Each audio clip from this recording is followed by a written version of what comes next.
Livro Até que Nada Mais Importe, do pastor Luciano Subirá. Capítulo 7. Descobrindo os tesouros de Cristo.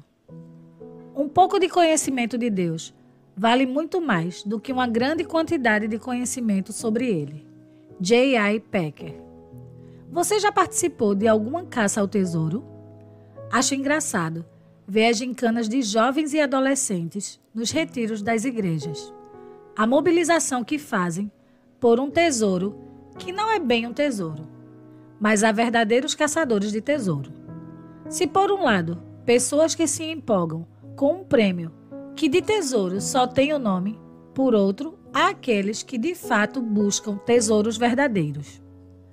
O site da BBC Brasil notificou, em agosto de 2015, caçadores de tesouros encontram 4,5 milhões de dólares em moedas de ouro em um galeão espanhol do século XVIII. E parte da reportagem esclarece: caçadores de tesouros nos Estados Unidos informaram que descobriram 350 moedas de ouro espanholas do século XVIII, que valem 4,5 milhões de dólares. As moedas ficaram no fundo do Oceano Atlântico, na costa do estado americano da Flórida, durante 300 anos. O carregamento pertencia a uma frota de 11 galeões espanhóis que afundaram durante um furacão enquanto faziam a viagem de Cuba à Espanha. A descoberta é o segundo grande achado, feito por caçadores de tesouros nos últimos meses. Em junho, foram encontradas cerca de 50 moedas no valor de $1 milhão. Hoje, há muita gente no mundo investindo tempo e dinheiro, e muito dinheiro, na busca de tesouros perdidos. O que os faz investir tanto nessa empreitada? A possibilidade de encontrarem uma boa e genuína recompensa. A verdade é que, seja uma caça ao tesouro ou não, em qualquer outra situação em que mensuramos uma grande recompensa e constatamos que ela vale a pena, nos dispomos a correr atrás do prêmio. Portanto, penso que se entendêssemos que há um tesouro a ser encontrado no relacionamento com Cristo, a maneira de buscá-lo, que é o tema central deste livro, mudaria drasticamente em nossa vida. Não estou dizendo que o tesouro a ser buscado seja o encontro com Cristo, que todo pecador necessita. Não. Estou falando aos que já se converteram e tiveram seu encontro com Cristo, e ainda não sabem do tesouro que está à disposição deles. O fato é que há um tesouro, chamado de tesouro escondido, e o apóstolo Paulo falou acerca dele em sua carta aos Colossenses, para que o coração deles seja fortalecido e vinculado juntamente em amor, e eles tenham toda a riqueza da forte convicção do entendimento para compreenderem plenamente o mistério de Deus, Cristo, em quem todos os tesouros da sabedoria e do conhecimento estão ocultos. Colossenses 2, 3, grifo do autor. Além de usar as palavras entendimento e compreensão, o apóstolo também entrega as palavras sabedoria e conhecimento. A correlação entre elas deixa claro em que direção estamos sendo conduzidos. O tesouro é o conhecimento, a sabedoria, a compreensão, o entendimento dos mistérios de Cristo. Paulo diz para compreenderem plenamente o mistério de Deus, Cristo, porque nossa compreensão ainda não é plena, é parcial. O desafio é conhecer a plenitude de Cristo. E precisamos entender que esse conhecimento é progressivo. Como disse o profeta Oséias, conheçamos e prossigamos em conhecer ao Senhor. Oséias 6:3. A maneira como o apóstolo Paulo exaltou a sublimidade do conhecimento de Cristo Jesus, Filipenses 3:8, poderia sugerir que ele estivesse falando de algo que o pecador ainda precisa alcançar e que nós, os convertidos, na verdade, já teríamos. Porém, logo depois ele fala taxativamente do seu alvo, para o conhecer, Filipenses 3:10. Isso não significa que o apóstolo dos gentios não conhecia nada acerca de Jesus. significa apenas que ele ainda não conhecia tudo acerca de Jesus. Será que já conhecemos tudo sobre Jesus? Se sim, por que Paulo faria orações como as que fez e transcrevi abaixo? Não cesso de dar graça por vós, fazendo menção de vós nas minhas orações, para que o Deus do nosso Senhor Jesus Cristo, o Pai da glória, vos conceda espírito de sabedoria e de revelação, no pleno conhecimento dele, iluminando os olhos do vosso coração, para saberdes qual é a esperança do seu chamamento, qual a riqueza da glória da sua herança nos santos, e qual a suprema grandeza do seu poder, para com os que cremos, segundo a eficácia da força do seu poder, o qual exerceu ele em Cristo, ressuscitando dentre os mortos e fazendo sentar à sua direita nos lugares celestiais. Efésios 1, 16 a 20, grifo do autor. Por esta razão, também nós, desde o dia em que o ouvimos, não cessamos de orar por vós e de pedir que transbordeis de pleno conhecimento da sua vontade, em toda sabedoria e entendimento espiritual, a fim de viverdes de modo digno do Senhor, para o seu inteiro agrado, frutificando em toda boa obra e crescendo no pleno conhecimento de Deus. Colossenses 1, 9 e 10, grifo do autor. Além disso, o apóstolo fala em sua carta aos crentes efésios de algo que ainda não alcançamos e, portanto, devemos buscar, até que todos cheguemos à unidade da fé e do pleno conhecimento do Filho de Deus, a perfeita varonilidade, à medida da estatura da plenitude de Cristo. Efésios 4:13, grifo do autor. Portanto, o ponto a ser explorado aqui é que há mais de Jesus para que eu e você conheçamos. Há tesouros, os tesouros da sabedoria e da ciência, escondidos em Cristo, aguardando ser encontrados. Quem se aventura a essa busca? Uma jornada de descoberta. Desde o início da sua caminhada de fé, o apóstolo Paulo tomou conhecimento de que havia mais acerca de Jesus a ser descoberto do que aquilo que lhe foi revelado na sua conversão. Sabemos que o Senhor Jesus, de forma contundente e gloriosa, apareceu a ele na estrada para Damasco. Mas nessa mesma ocasião, Cristo fez distinção entre o papel de Paulo de ser testemunha dessa primeira visão e das outras que ele ainda haveria de ter. Sim, é isso mesmo que eu estou falando. O apóstolo dos gentios, além de ver Jesus na sua conversão, recebeu uma promessa de que o veria outras vezes. Observe o relatório bíblico. Então, eu perguntei: quem és tu, Senhor? Ao que o Senhor respondeu: eu sou Jesus, a quem tu persegues. Mas levanta-te e firma-te sobre teus pés, porque por isto te apareci, para te constituir ministro e testemunha, tanto das coisas em que me viste, como daquelas pelas quais te aparecerei ainda. Atos 26, 15 e 16, grifo do autor. Isso quer dizer que Paulo sabia, desde o início, que havia uma dimensão maior de conhecimento e revelação de nosso Senhor Jesus Cristo. Portanto, penso que, ao falar dos tesouros da sabedoria e da ciência escondidos em Cristo, o apóstolo queria nos despertar para a caça ao tesouro, ou para o que prefiro denominar de uma jornada de descoberta. Esses preciosos tesouros estão escondidos em Jesus. Com qual propósito? Não acredito que seja para permanecerem ocultos, mas sim para serem descobertos por aqueles que procuram. Isso faz todo sentido para mim quando penso que, por trás da busca, há uma promessa de revelação. O mesmo profeta Jeremias, que foi usado por Deus para falar de buscar o Senhor de todo o coração, também o foi para nos dizer o seguinte: invocar-me e te responderei, anunciar-te-ei coisas grandes e ocultas, que não sabes. Jeremias 33:3. Eu sei que para muitos a oração talvez não passe da primeira fase, invocar e ser respondido. Mas no plano divino há mais. muito mais do que isso à nossa disposição. O Senhor também nos prometeu revelação. Sim, Ele disse, anunciar-te-ei coisas grandes e ocultas, que não sabes. Aleluia!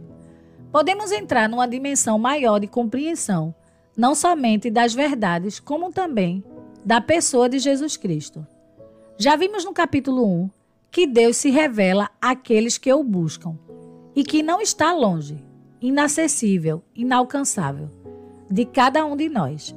Atos 17 e 27. Também demonstramos pela palavra de Deus que a proporção que o buscamos é a que podemos encontrá-lo. Tiago 4:8.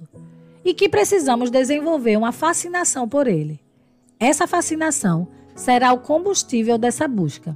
Mas ela não é só uma obsessão por Cristo, como também é um profundo anelo de conhecê-lo melhor. E este capítulo trata da jornada de descoberta desses tesouros escondidos. Para entender melhor esses tesouros escondidos em Cristo, quero fazer uso de uma figura simbólica, tipológica, que o próprio Jesus utilizou.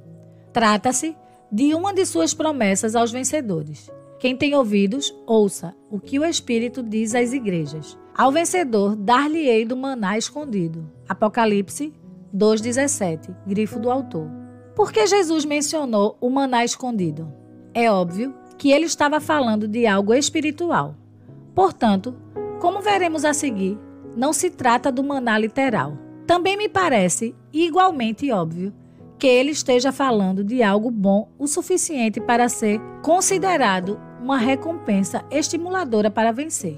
Falo disso em meu livro, O Conhecimento Revelado. Nele me limito a falar da revelação da Palavra de Deus.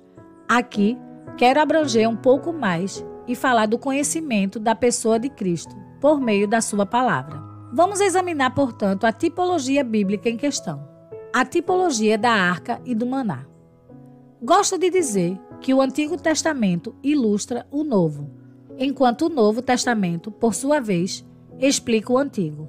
O autor de Hebreus afirma que a lei tem sombra dos bens vindouros, não a imagem real das coisas. Hebreus 10:1. Paulo também falou de festas e dias sagrados da lei mosaica em sua carta aos Colossenses e se referiu a isso da seguinte maneira: as quais coisas são sombras das vindouras. Colossenses 2:17, tipologia bíblica. O que significa na tipologia bíblica uma sombra? É a projeção limitada de uma forma. Por exemplo, se eu estender a mão sobre o computador em que digito o texto original deste livro agora, vejo projetada nele a silhueta da minha mão.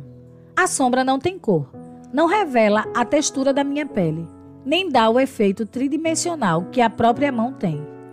A sombra apenas nos permite ter uma vaga noção do que está projetado. Essa era a revelação da antiga aliança. Só víamos a sombra, e não a mão.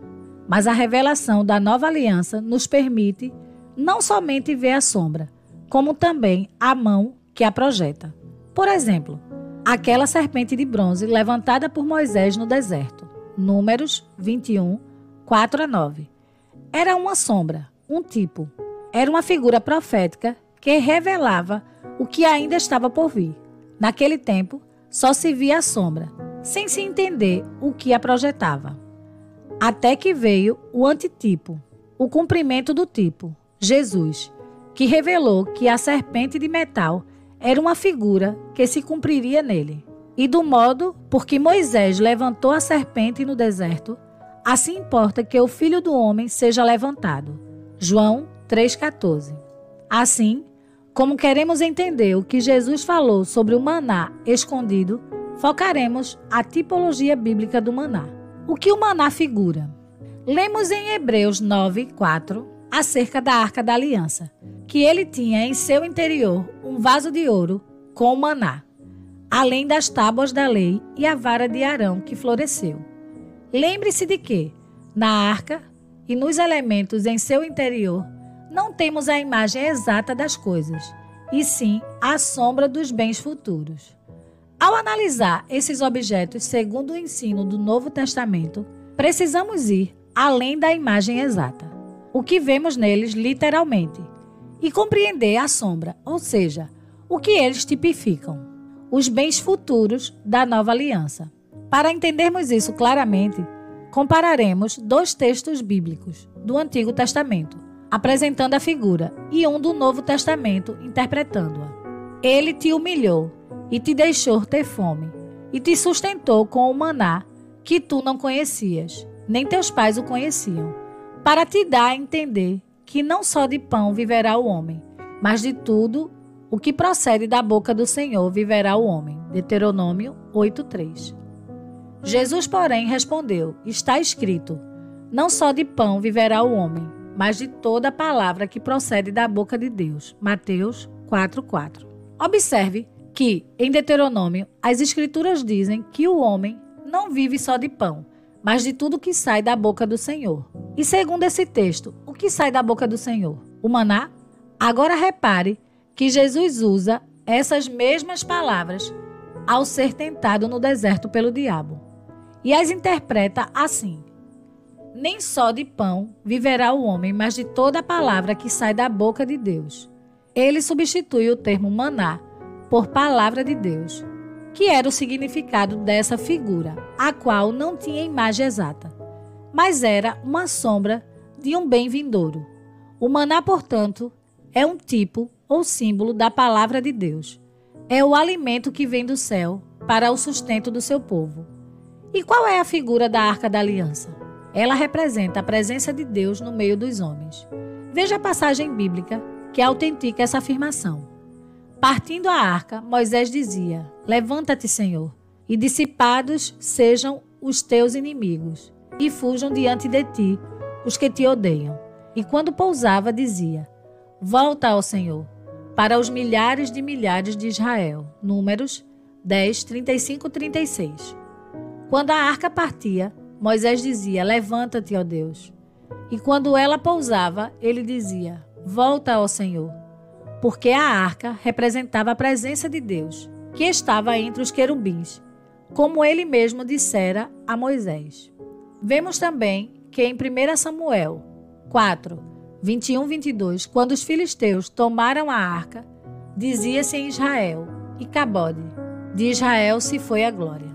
A fim de entendermos melhor a figura apresentada nos versículos anteriormente mencionados, que indicam a arca como uma figura da presença divina, temos de recordar, ao instituir Moisés sobre a construção da arca e seu propiciatório, que era uma espécie de tampa, o Senhor lhe disse: ali virei a ti. Êxodo 25, 22. Portanto, a arca era o lugar onde a presença divina se manifestava. Se a arca representava a presença de Deus no meio dos homens, então ela é uma figura ou símbolo de Jesus. Lembre-se que, no Novo Testamento, é ele que é chamado de Emanuel, que traduzido é Deus conosco, Mateus 1:23. E sobre ele escreveu João, o apóstolo do amor, dizendo: e o Verbo se fez carne e habitou entre nós, cheio de graça e de verdade. E vimos a sua glória, glória como do unigênito do Pai. Ninguém jamais viu a Deus. O Deus unigênito, que está no seio do Pai, é quem o revelou. João 1, 14, 18. A arca, portanto, é uma figura de Cristo, da presença de Deus no meio dos homens. Ela era um objeto composto de 2 materiais distintos, madeira e ouro. Na verdade, era madeira revestida de ouro. Na tipologia bíblica, em especial no tabernáculo de Moisés, a madeira simboliza a humanidade, enquanto o ouro simboliza a glória ou a divindade. Logo, a figura da madeira revestida de ouro, que fala de humanidade e divindade, aponta para aquele que tem o mesmo papel que a arca tinha na antiga aliança, a presença de Deus entre os homens. O maná escondido. Logo que o maná foi enviado por Deus ao povo de Israel, Moisés, por ordem divina, Êxodo 16, 34, orientou Arão a guardar uma porção dele dentro da arca da aliança. Disse também Moisés a Arão: toma um vaso, mete nele um gomer cheio de maná e coloca-o diante do Senhor, para guardar-se às vossas gerações. Êxodo 16, 33. Fato confirmado na Epístola aos Hebreus, Hebreus 9, 4. Depois que compreendermos essas figuras, entenderemos melhor o que Paulo disse aos Colossenses, em quem, Cristo, todos os tesouros da sabedoria e do conhecimento estão ocultos. Colossenses 2:3. Veja bem, assim como o maná encontrava-se escondido dentro da Arca da Aliança, assim também estão escondidos em Cristo todos os tesouros da sabedoria e da ciência. A arca é uma figura de Cristo e o maná da palavra de Deus. O maná encontrava-se escondido dentro da arca, do mesmo modo que os tesouros da sabedoria e da ciência, os mistérios do reino, a palavra de Deus estão escondidos em Cristo. É importante ressaltar o termo escondido. O maná não estava apenas guardado na arca, mas escondido. A arca não tinha janela nem vitrine. Ela era um baú de madeira revestido de ouro, coberto pela tampa de ouro maciço do propiciatório, sobre o qual estavam os querubins. O que se colocava dentro dela não podia ser visto por ninguém. Essa é a razão de Jesus dizer à igreja de Pérgamo: ao que vencer, lhe darei do maná escondido. Apocalipse 2,17. Se olhássemos superficialmente para a arca, não teríamos como ver o maná escondido, a não ser que fizéssemos um exame mais cuidadoso, abrindo-a para examinar o seu conteúdo. Da mesma maneira, se você tiver um contato apenas superficial com Cristo, jamais descobrirá o tesouro da sabedoria e da ciência. Você jamais poderá conhecer os mistérios do reino. Do mesmo modo que, com uma olhada de maneira superficial para a arca, não encontraríamos o maná. Assim também, o contato distante com Cristo jamais nos revelará os seus tesouros escondidos. Infelizmente, essa é a realidade da maioria dos cristãos, que, servindo a Jesus durante anos e anos, jamais chegaram a experimentar desse maná escondido. Talvez eles pensem que isso é para ser desfrutado somente no céu, por causa da promessa de Jesus ao anjo da igreja de Pérgamo. Entretanto, o que Jesus de fato disse é que, quando os vencedores chegassem no céu, eles continuariam a desfrutar do maná escondido, pois é impossível chegarmos a desfrutar da plenitude desses tesouros em Cristo ainda nesta vida. Eles são inesgotáveis. Esses tesouros escondidos são os mesmos segredos de Deus que Davi mencionou no Salmo 25:14.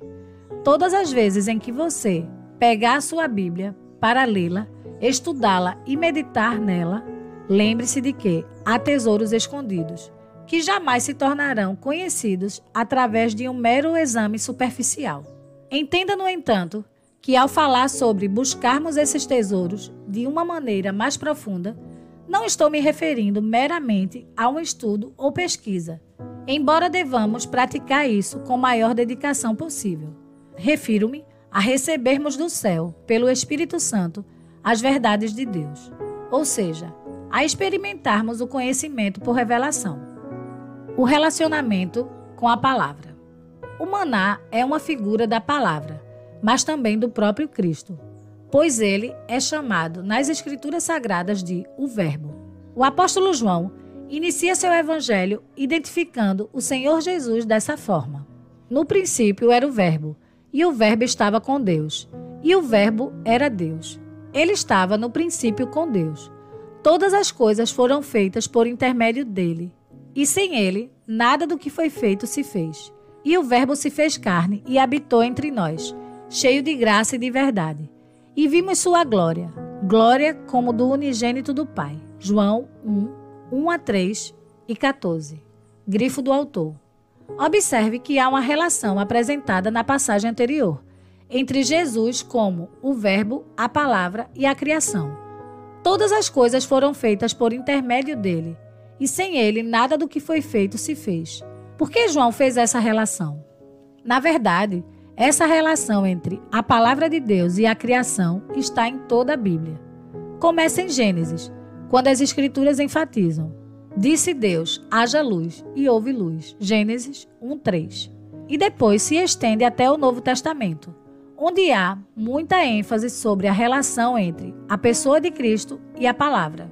Este é a imagem do Deus invisível, o primogênito de toda a criação, pois nele foram criadas todas as coisas, nos céus e sobre a terra, as visíveis e as invisíveis, sejam tronos, sejam soberanias, quer principados, quer potestades.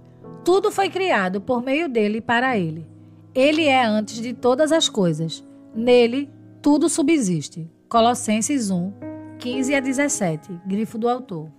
Havendo Deus, outrora falado muitas vezes e de muitas maneiras aos pais, pelos profetas, nos últimos dias, nos falou pelo Filho, a quem constituiu herdeiro de todas as coisas, pelo qual também fez o universo. Ele que é o resplendor da glória e a expressão exata do seu ser, sustentando todas as coisas pela palavra do seu poder. Depois de ter feito a purificação dos pecados, assentou-se à direita da majestade nas alturas. Hebreus 1, 1 a 3, grifo do autor. Cristo é a própria palavra. Observem suas próprias palavras esta afirmação. Em verdade vos digo, quem crê em mim tem a vida eterna. Eu sou o pão da vida. Vossos pais comeram o maná no deserto e morreram.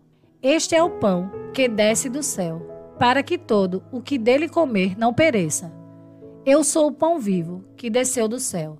Se alguém dele comer, viverá eternamente. E o pão que eu darei pela vida do mundo é a minha carne. João 6, 47 a 51. Grifo do autor. Feita essa relação entre a pessoa de Jesus e a palavra, passemos à centralidade de Cristo nas Escrituras e ao que na teologia denominamos de convergência bíblica. Examinais as Escrituras, porque julgais ter nelas a vida eterna. E são elas mesmas que testificam de mim. João 5,39, grifo do autor. Cristo é a palavra, e a palavra revela Cristo. É simples assim. Ou podemos usar a definição de J.I. Packer. Jesus considerava-se a chave para as Escrituras, e estas a chave para ele próprio. Contudo, o problema da nossa geração é que as pessoas alegam querer conhecer Cristo, mas não entendem ou não querem entender que não há como conhecê-lo íntima e profundamente, a não ser pela sua palavra. O rei Davi, o mesmo que queria estudar Deus, Salmos 27:4, como detalhamos no capítulo anterior, amava e desejava intensamente a palavra de Deus. Não considero coincidência que aquele que foi chamado de o homem segundo o coração de Deus, justamente por ansiar conhecê-lo, amasse conhecer a palavra através da qual Deus decidiu se revelar. Veja essa declaração de Davi. A lei do Senhor é perfeita e restaura a alma. O testemunho do Senhor é fiel e dá sabedoria aos simples. Os preceitos do Senhor são retos e alegram o coração. O mandamento do Senhor é puro e ilumina os olhos. O temor do Senhor é límpido e permanece para sempre. Os juízos do Senhor são verdadeiros e todos igualmente justos. São mais desejáveis do que ouro, mais do que muito ouro depurado, e são mais doces do que o mel e o destilar de favas. Além disso, por eles se admoesta o teu servo, em os guardar a grande recompensa. Salmos 19, 7 a 11. No Novo Testamento não é diferente. As Escrituras continuam sendo exaltadas quando Paulo, pelo Espírito Santo, declara aos Colossenses: habite ricamente em vós a palavra de Cristo. Colossenses 3,16. Mas nós temos negligenciado a palavra de Deus. Não lemos, não conhecemos, não meditamos e, portanto, acabamos não vivendo ou praticando a palavra. Agora vamos refletir juntos. Se essa é uma ordem divina, encher-se da palavra, que nós escolhemos negligenciar, e se sabemos que o não cumprimento da ordem de Deus é pecado, então como classificar o nosso não envolvimento com as Escrituras? É pecado. Certa ocasião, ouvi alguém dizer que o que a igreja mais precisa em nossos dias não é de avivamento, mas de abibliamento. Precisamos voltar à palavra.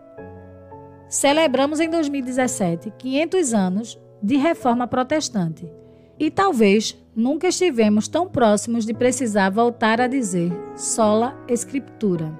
Queremos ter a comunhão e a paixão que os homens de Deus, envolvidos nas histórias de avivamento do passado, tiveram. A questão é que, aparentemente, não queremos o mesmo envolvimento que eles tinham com a palavra de Deus. Permita-me concluir este capítulo e também o desafio de valorizarmos a palavra de Deus como forma de conhecermos melhor a Cristo, com algumas frases de alguns desses homens usados por Deus no passado, que refletem o seu amor, respeito e dedicação pelas Escrituras Sagradas. Agostinho: nossa fé é alimentada pelo que está claro nas Escrituras e testada pelo que é obscuro. Martinho Lutero: minha consciência é escrava da palavra de Deus. João Calvino: a Bíblia é o cetro pelo qual o Rei Celestial governa sua igreja. John Wesley: todo conhecimento que você deseja ter está em um único livro, a Bíblia. Quero conhecer uma coisa: o caminho para o céu. O próprio Deus dignou-se a ensinar o caminho. Ele o escreveu em um livro. Oh, dá-me esse livro. A qualquer preço, dá-me o livro de Deus. George Miller: o vigor da nossa vida espiritual está na proporção exata do lugar que a Bíblia ocupa em nossa vida e em nossos pensamentos. A maneira como estudamos essa palavra é uma questão da mais profunda importância. A parte mais cedo do dia que nos for disponível deve ser dedicada à meditação nas Escrituras. Devemos alimentar nosso homem interior na palavra. Charles Spurgeon: o apetite da palavra de Deus aumenta naqueles que se alimentam dela. Por que você lê tanto a Bíblia? Porque não tenho tempo de ler mais.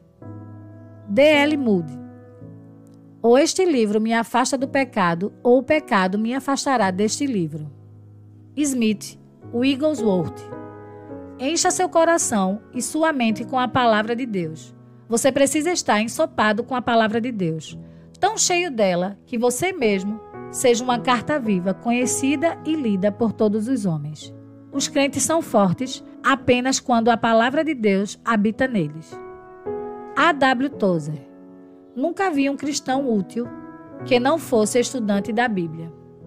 John Flavel: as Escrituras ensinam-nos a melhor maneira de viver, a mais nobre forma de sofrer e o modo mais confortável de morrer. Resumindo, se queremos conhecer melhor a Cristo e descobrir os tesouros da sabedoria e da ciência que nele se encontram, precisamos nos envolver com a palavra de Deus, num nível muito mais profundo do que alcançamos até agora. Que o Senhor nos ajude a despertar e a recomeçar nessa área.